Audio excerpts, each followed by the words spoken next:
Aduh, maaf ya, bahasa anak aja, ntar bakalan macet nih kerja, bete banget. Nah, padahal juga perlu perjuangan. Jadi apapun dalam hidup ini, melalui peristiwa penetapan tahun baru, kita diingatkan apapun yang baik-baik itu mesti kita perjuangkan. Itu pelajaran tahun baru, mau meraih apa yang baik-baik, perjuangkan itu. Jangan hanya memperjuangkan bagaimana mendapatkan gadis atau laki-laki yang kita inginkan, tapi sesungguhnya tidak diperjuangkan. Masya Allah. Ingat. Iya.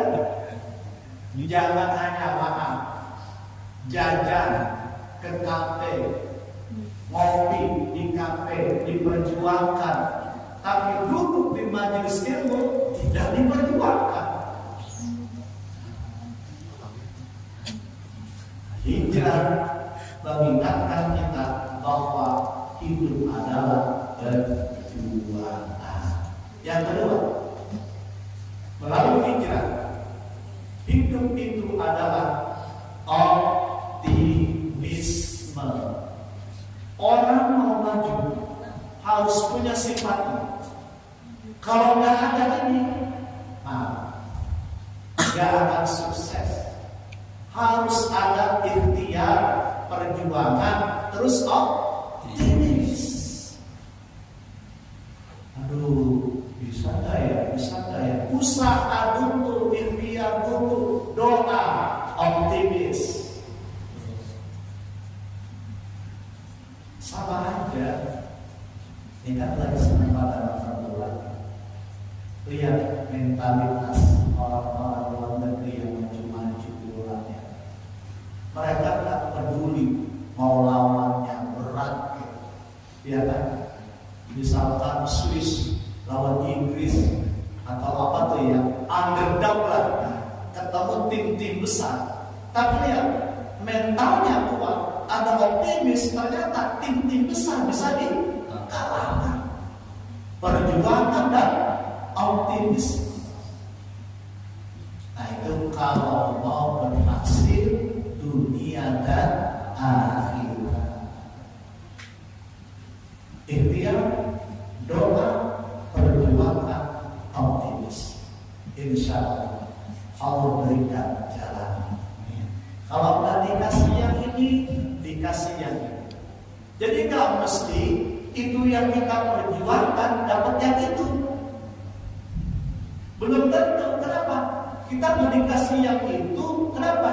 Kalau dikasih yang itu, Allah tahu jelek bagi kita. Makanya ayat Quran, asa antakrahu syai'an wa huwa khairun lakum wa asa antuhibu syai'an wa huwa syarrun lakum wallahu ya'lamu wa antum la ta'lamun. Boleh jadi sesuatu yang kamu benci, yang kamu nggak suka, yang kamu jauhi, kata Allah, boleh jadi itu sebenarnya baik bagimu. Sebaliknya, boleh jadi yang kamu kejar-kejar, yang kamu inginkan, yang kamu dambakan, Allah nggak kasih. Kenapa? Kalau Allah kasih, dampaknya itu jelek bagi kita. Jadi jangan kita beranggapan sesuatu yang kita inginkan itu pasti baik akibatnya buat kita. Belum tentu. Saya ulangi artinya. Boleh jadi sesuatu yang kamu benci sebenarnya itu adalah baik bagimu. Sebaliknya, sesuatu yang kamu sukai sebenarnya itu jelek bagimu. Bisa jadi yang kita kejar-kejar ini, tapi sebenarnya ini jelek bagi kita, tapi terus kita kejar. Akhirnya apa? Allah gak kasih yang ini. Kenapa? Allah tahu kalau dikasih yang ini akibatnya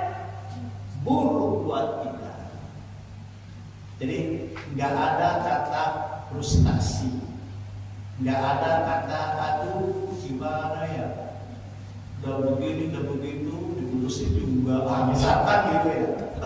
Boleh jadi, dan Allah sama aja dunia kerja. Pengen banget, maaf, jadi ASN, gitu kan?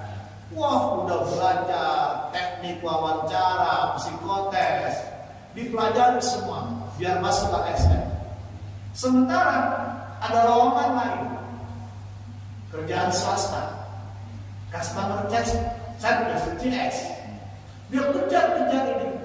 Ini juga peluang ada.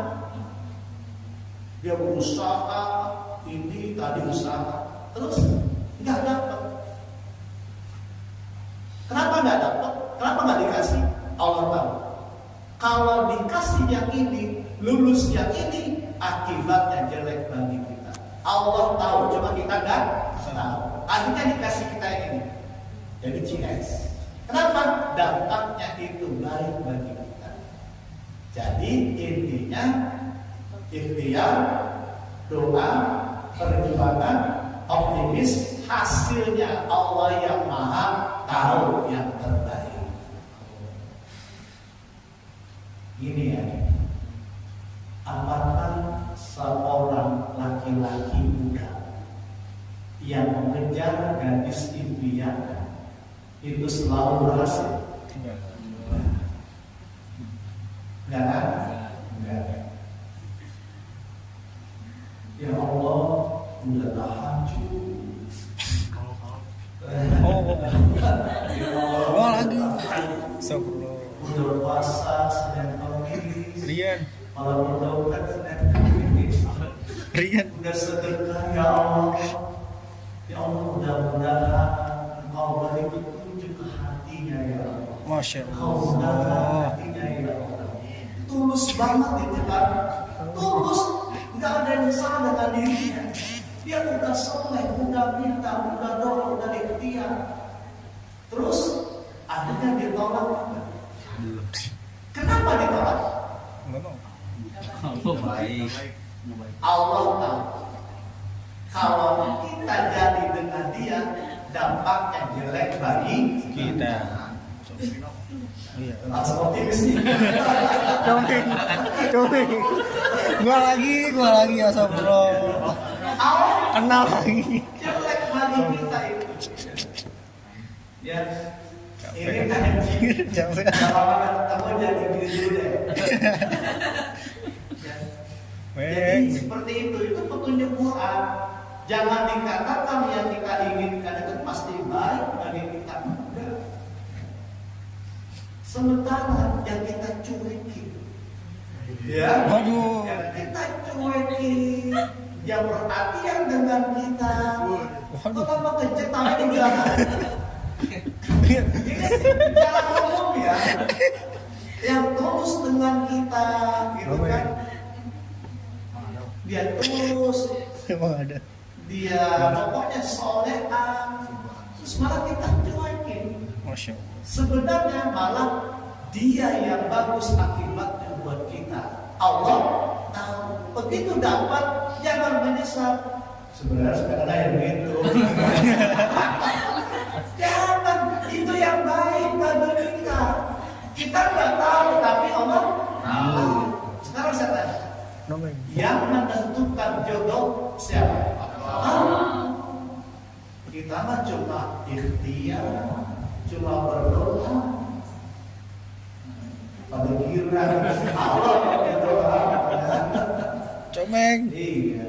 Jadi itu bicara bahwa hijrah itu mengajarkan ketika yang baik-baik itu perlu perjuangan, optimisme, tapi kita sadari betul apapun hasilnya itu yang terbaik bagi kita karena Allah Maha tahu mana yang paling baik bagi kita untuk diberikan kepada kita dari Allah. Itu poin yang pertama.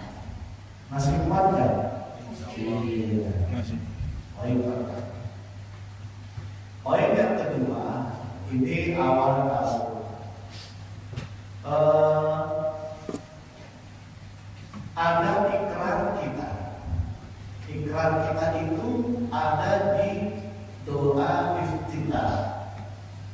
Dan doa iftitah ini bagian dari ayat suci Al-Quran, surat Al-An'am ayat 162. Insya Allah kalau saya baca bisa melanjutkan, saya yakin, karena ayat ini familiar. Al-An'am 162. Kalau lanjutkan ya. Qul inna salati wa nusuki wa mahyaya wa mamati lillahi Rabbil alamin. kan apa Rabbil alamin.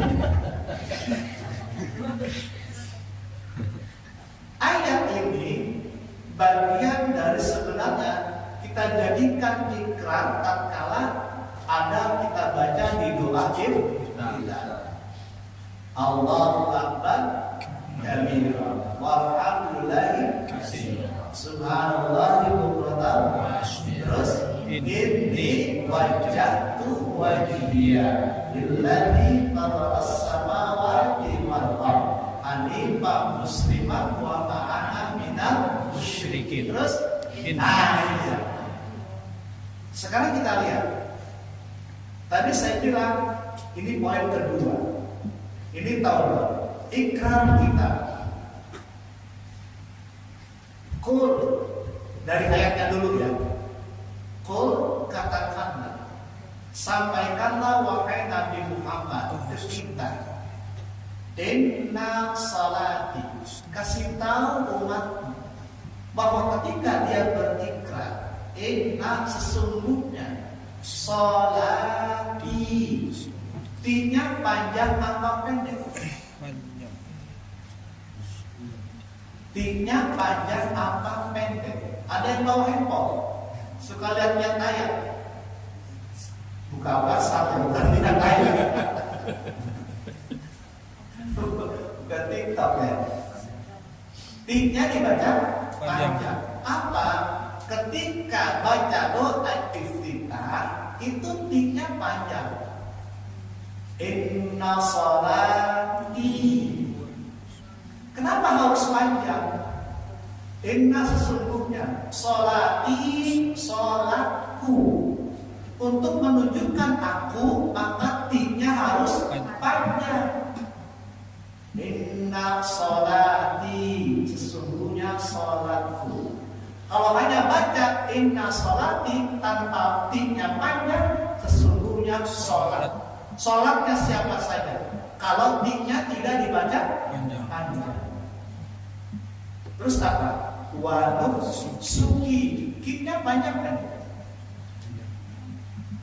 Panjang pendek Q-nya. Ayo kaki, Q-nya panjang pendek. Wa nusuki. Kalau wa nusuki Q-nya panjang artinya dan seluruh ibadahku. Q-ku. Kalau wa nusuki tanpa panjang Q-nya dan seluruh ibadah. Ibadah siapa aja, bukan ibadah saya.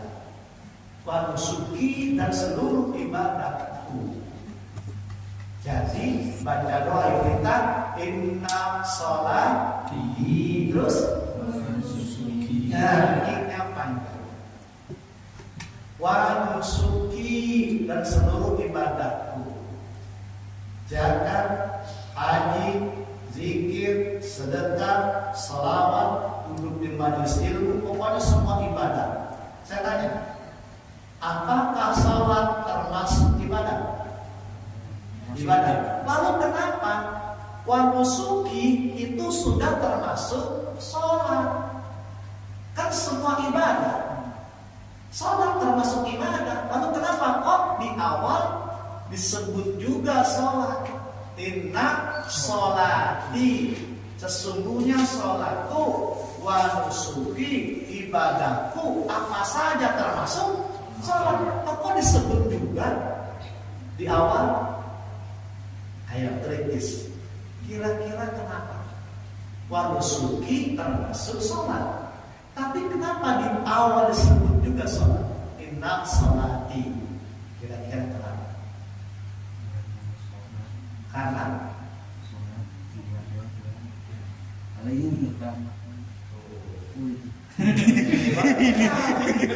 walau tidak yakin, tapi benar. Iya, kalau ini kan ngajinya kemana-mana. Jauh. Ya, malam Sabtu datang kas, malam Kamis lagi pagi, malam Jumat pagi hari, hanya wawasannya. Wah, mudah-mudahan berkah ya. Benar itu. Ternyata wanusuki sudah termasuk sholat. Tapi kenapa sholat disebut? Menunjukkan Allah ingin kasih tahu bahwa sholat 5 waktu itu ibadah yang paling utama. Itu dikasih tahu di situ. Sholat itu paling utama. 5 waktu. Jangan pernah tinggalkan sholat 5 waktu. Tahun ke depan, semoga andaikan pernah tinggal sholat kemarin, tahun depan 5 waktu jangan pernah ditinggalkan lagi. Kan sholat itu, ya kan? Saya tanya begini sekarang, kenapa sholat ibadah paling utama? Lihat ya, orang puasa sakit, nggak kuat puasa, boleh berbuka? Boleh. Itu puasa. Bandingkan dengan sholat nanti. Orang sedekah, masukkan kotak amal, tapi sambil ngobrol. Apa kabar? Kemana aja? Masuk ke kotak itu ya? Boleh nggak sedekah sambil ngobrol? Boleh. Kami sholat sambil ngobrol boleh? Enggak boleh. Yang kedua, kalau sakit, apakah boleh meninggalkan sholat 5 waktu? Enggak boleh. Kecuali sakit jiwa, baru enggak wajib sholat 5 waktu. Kapan batas akhir sholat 5 waktu enggak wajib? Mati. Kalau akalnya sudah tidak bekerja, bisa karena mati, bisa karena gila.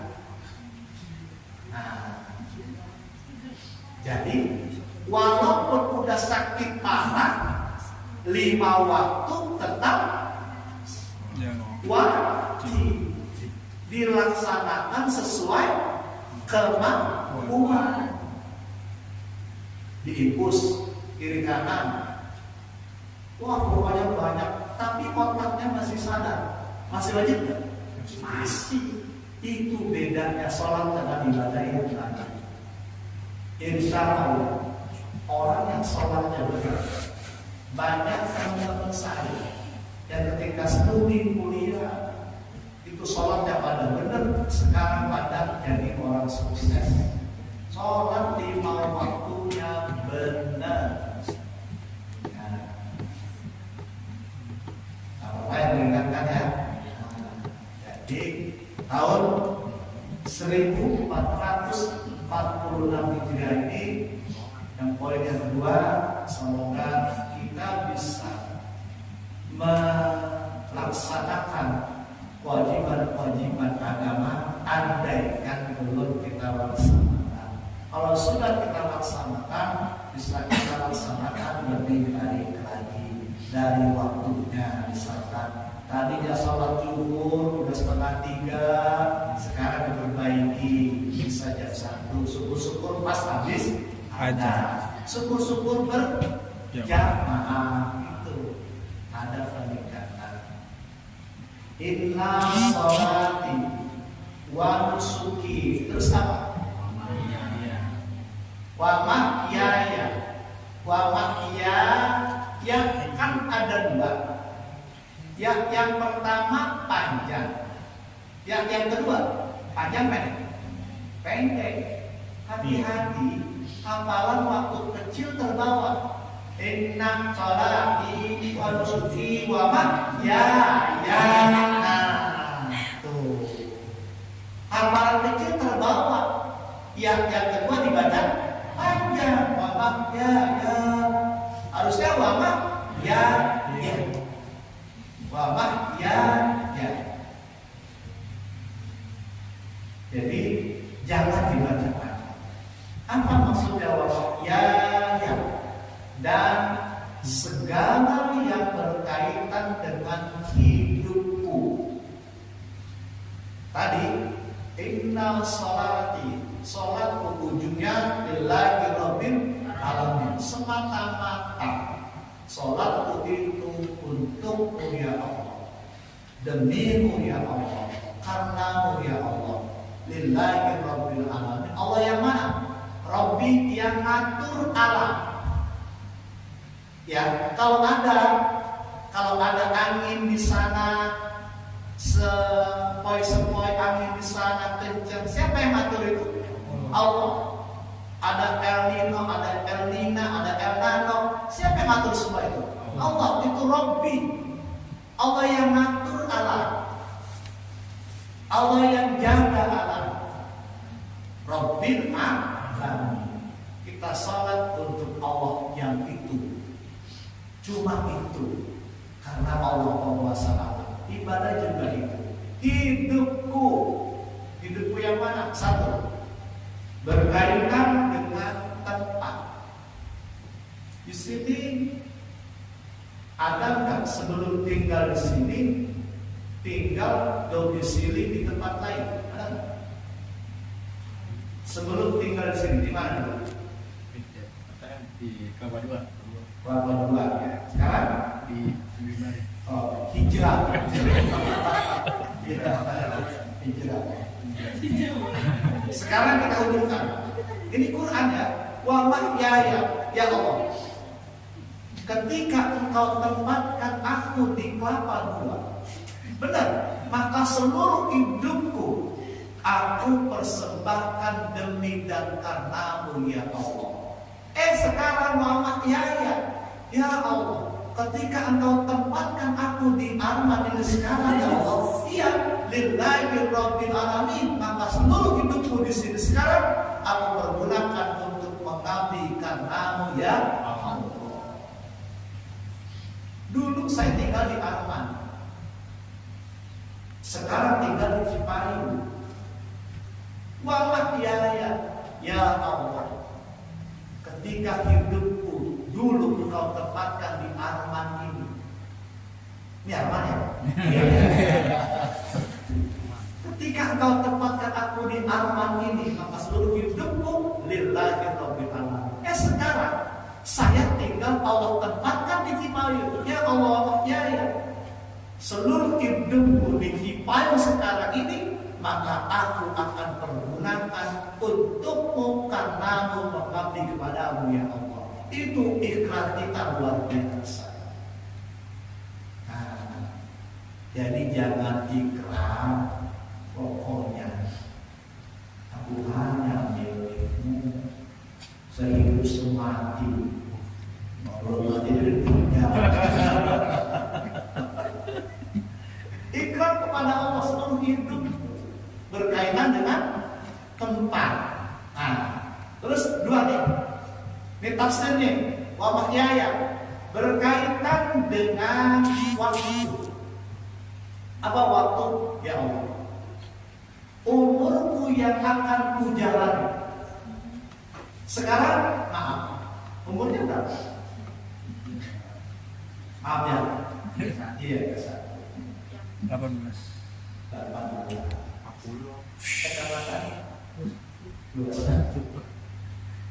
Wa mahyaya ya Allah, sekarang aku umurku segini.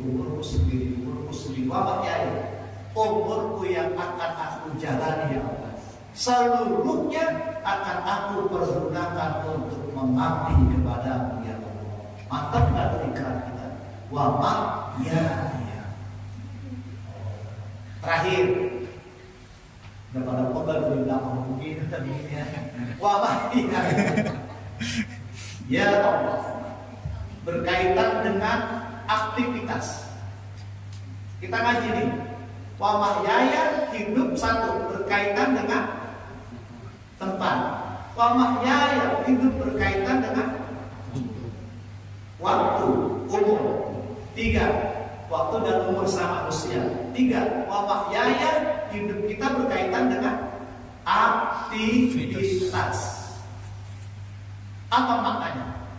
Wa mahyaya, ya Allah, seluruh aktivitas apapun, aktivitas apa saja yang baik-baik, ya kan, silaturahim, kerja, sekolah, apa saja, bersahabat, apa saja, aktivitasmu ya Allah, lillahi rabbil alamin, semata-mata aku lakukan itu untuk mengabdi karenamu ya Allah.